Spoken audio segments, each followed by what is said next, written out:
Je suis Sylvain Groux, je suis chorégraphe, danseur et directeur artistique, directeur du Ballet du Nord, Centre chorégraphique national de Roubaix. Ballet du Nord, CCN et vous, dans les Hauts-de-France. D'accord. Et donc, qu'est-ce qui vous a donné l'envie et l'idée de monter ce spectacle de bal chorégraphique qui fait intervenir la pratique professionnelle et la pratique amateur? C'était vraiment pour moi un désir très profond et essentiel dans mon travail de faire avec tous, de venir convoquer le plaisir à danser, reconvoquer, re-questionner ce qu'est l'essence même de danser. Et est-ce que vous êtes satisfait du contact que vous avez eu avec les amateurs ce soir qui sont... Mais je le suis tout le temps dans le sens où notre objectif dans la transmission de tous ces tableaux de danse, c'est surtout pas de savoir par cœur, de savoir... il faut à peu près, vous savez, 10 ans pour faire un danseur. Donc c'est pas en 6 heures d'atelier qu'on transforme un amateur en danseur professionnel, mais bien en une personne qui reconvoque le plaisir qu'on avait avant dans les fest-noz, dans tous les bals, dans les guinguettes, dans plein de rassemblements festifs autour de la danse qui existent moins, voire qui n'existent plus. Et quand ils existent, souvent, ils sont vraiment très singuliers, c'est chacun pour soi, personnel. Là, c'est vraiment le pari de construire des chorégraphies ensemble, de construire des tableaux, des moments collectifs et fédérateurs. Et est-ce que la situation sanitaire actuelle a eu une influence sur la conception de ce spectacle? Eh bien, pour ce qui est des costumes, absolument, fondamentalement, puisque je me suis vraiment nourri de toutes les contraintes.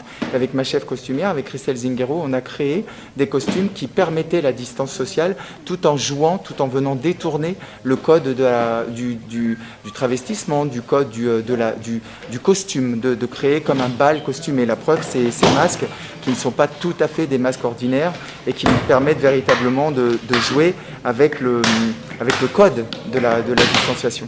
D'accord. Et est-ce que ce spectacle va être repris dans d'autres lieux?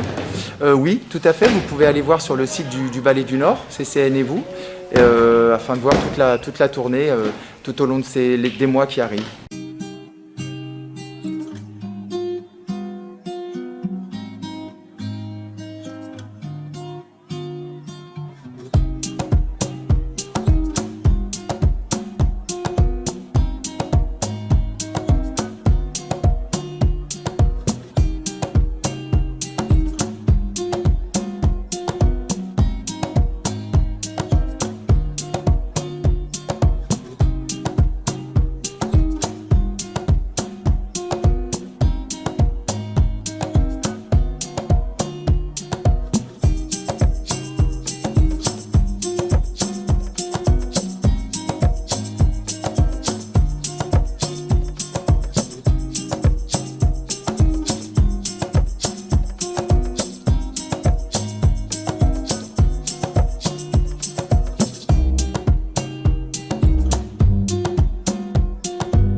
beaucoup. Odile, qui est maintenant retraitée, mais qui a toujours pratiqué la danse, pourquoi avez-vous eu envie de participer à ce projet?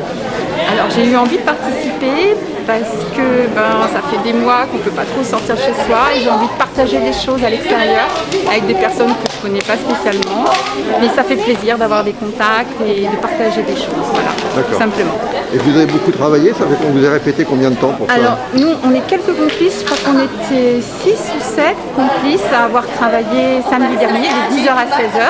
Donc quelques heures quand même, et tout à l'heure de 17h à 19h, on a préparé un petit peu et on était très contents d'anticiper et d'entraîner tout le monde avec les professionnels, ça nous a fait très très plaisir. Ça a été dur? Non, parce qu'on a eu l'impression que ça passait très vite et à la dernière musique, nous on savait que c'était la dernière, on s'est dit, oh, déjà fini, donc vraiment on s'est régalé. Merveilleux, merci beaucoup. De rien, merci.